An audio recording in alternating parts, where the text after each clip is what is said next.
Today we will discuss chapter number 2, video number 7.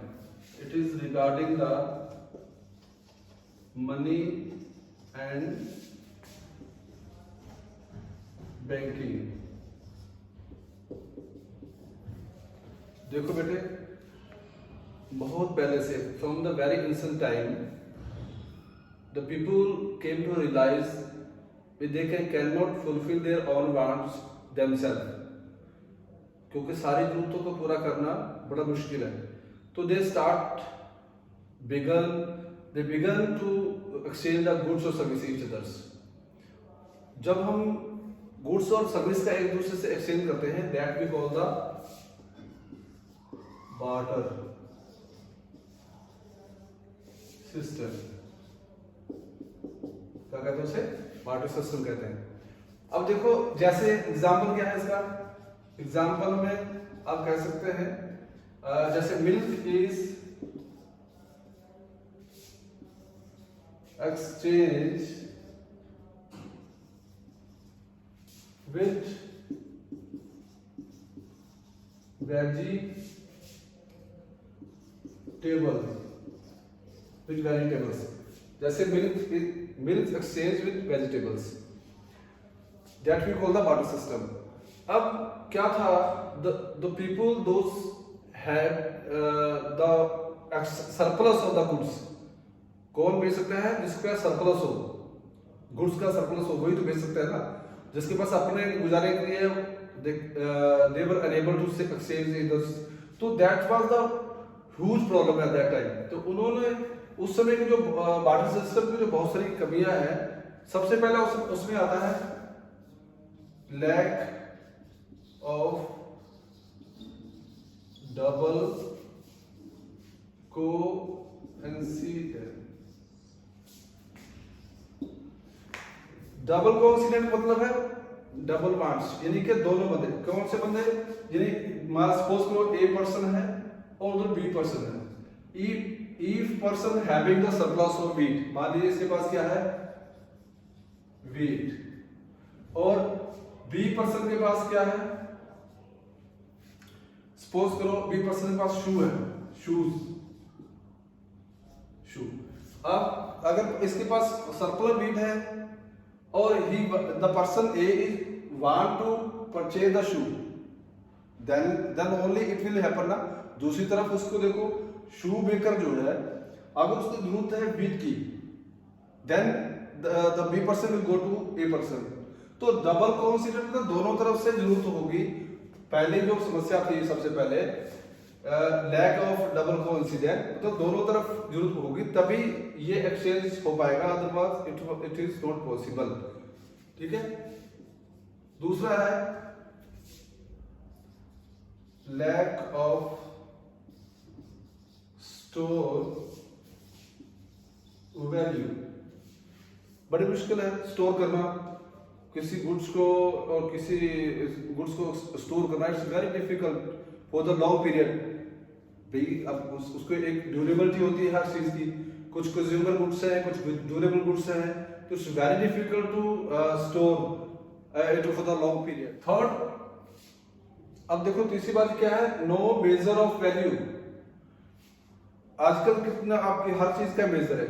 जैसे if you want to purchase the cloth, उसको metre में नापते हैं. अगर आप if you want to purchase the milk, तो उसे लीटर में नापते हैं. तो इसको गुड्स को कैसे हम लोग मेजर करें? It was the great problem. उस समय की बात कर रहा हूँ, from the very recent time जब इन्होंने शुरू किया बार्टर सिस्टम, तो उस समय ये बड़ी दिक्कत हो सकती है. और लाइक अगर मान लीजिए अगर मिल्क को एक्सचेंज करना है किससे? वेजिटेबल से. तो कितना मिल्क आएगा, कितनी वेजिटेबल आएगी? मिल्क कितना देना पड़ेगा और वेजिटेबल कितनी उसके बदले मिलेगी, या वेजिटेबल कितनी बड़े देनी पड़ेंगी जिसके बदले में कितना मिल्क आएगा. It's very difficult. तो मेजरमेंट करना काफी मुश्किल होता है अंडर द बार्टर सिस्टम. जो चौथी चीज है वो है लैक ऑफ डिविजिबिलिटी. अब मान लीजिए दो चीजें हैं, जैसे मिल्क को एक्सचेंज करना है अपने हॉर्स से, हॉर्स हॉर्स के साथ मिल्क को एक्सचेंज करना है तो it's very difficult, you know, क्योंकि आप हॉर्स को तो पीसेस में नहीं काट सकते है ना।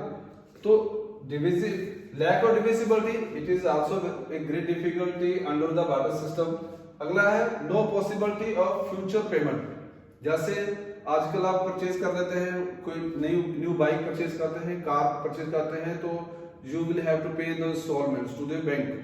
तो इस under the barter system it was the very difficult problem भी फ्यूचर पेमेंट में कैसे उसको कितने में डिवाइड करेंगे, कितना देना पड़ेगा, कब तक देना पड़ेगा, it's very difficult under the barter system.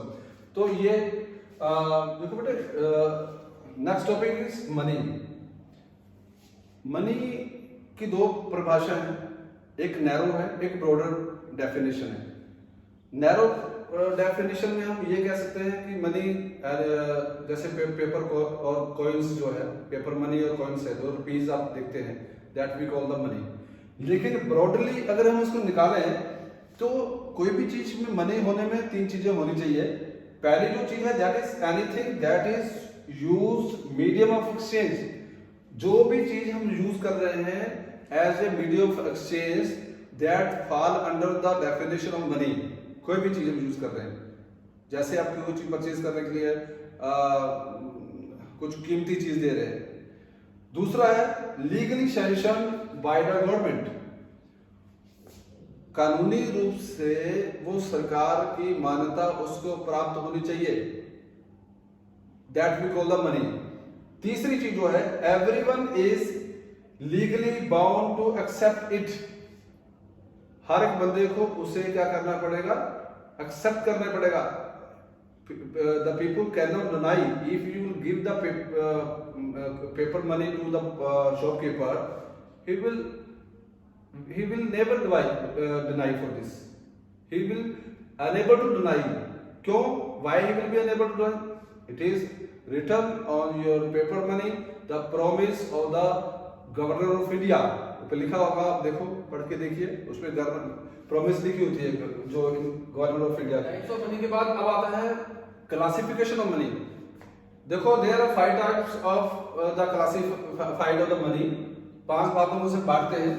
सबसे पहला आता है फुल बॉडीड मनी। बेटे किससे फुल बॉडीड मनी कहते हैं, बड़ा ध्यान से सुनो। फुल बॉडीड मनी वो मनी होती है जिसको उसकी अपनी वैल्यू, उसके जो प्रिंट है, उसके ऊपर जो प्रिंट है, दोनों सेम हो। जैसे कि gold coin,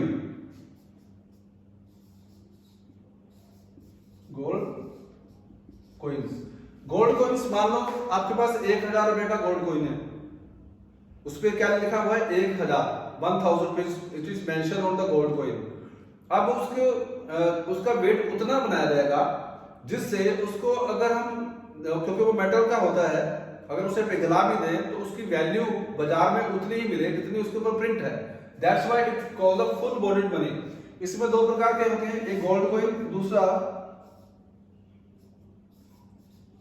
silver coins.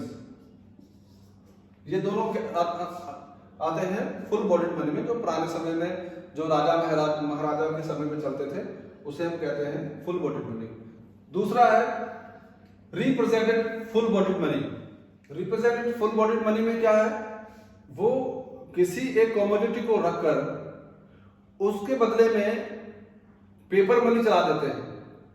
Like जैसे मैंने 10,000 रुपए का नोट छापे, 10,000 रुपए का नोट छापे, उसके बदले में कोई कमोडिटी रख ली, जैसे उतनी मात्रा में मैंने अपने पास सोना रख लिया, गोल्ड रख लिया। दैट्स वो रिप्रेजेंटेड फुल बॉडीड मनी। वो किसको रिप्रेजेंट करती हैं, जो पैसा मैंने अपने, जो कमोडिटी मैंने रखी है, मान लीजिए मैंने उस कमोडिटी को गोल्ड के रूप में रखी है, जो गोल्ड मैंने रखा है उसको रिप्रेजेंट कर रही है, इसलिए इसे कहते हैं रिप्रेजेंट फुल बॉडीड मनी। इसमें उसकी जो फेस वैल्यू है, वो कहीं ज्यादा होती है जो उसकी एक्चुअल वैल्यू होती है। जैसे कि पेपर नोट्स, पेपर मनी जिसे कहते हैं, पेपर मनी। अब पेपर मनी में क्या है, 2000 रुपए का नोट, उसे छापने में कितना पैसा लगता होगा, 500 रुपए। तो लेकिन उसकी वैल्यू कितनी है, 2000 रुपीज है। क्यों है, क्योंकि वो उतनी मात्रा में गवर्नमेंट ने क्या किया है, या जो रिजर्व बैंक ऑफ इंडिया उसने क्या किया है, अपने पास उतना कोई कमोडिटी रखी हुई है, that's what we call the represented full body money. Credit money, third is credit money.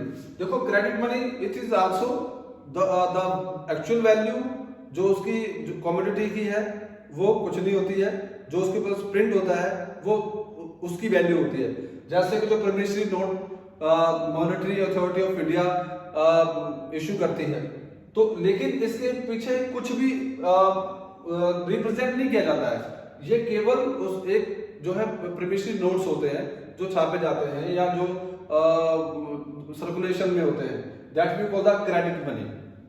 Fourth is fiat money. Fourth that is the fiat money.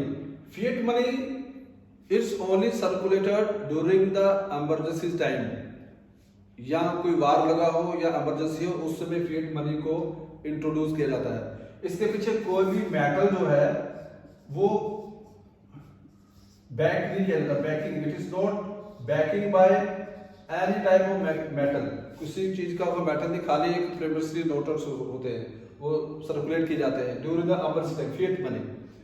Fourth है हाई पावर, फिफ्थ है हाई पावर मनी।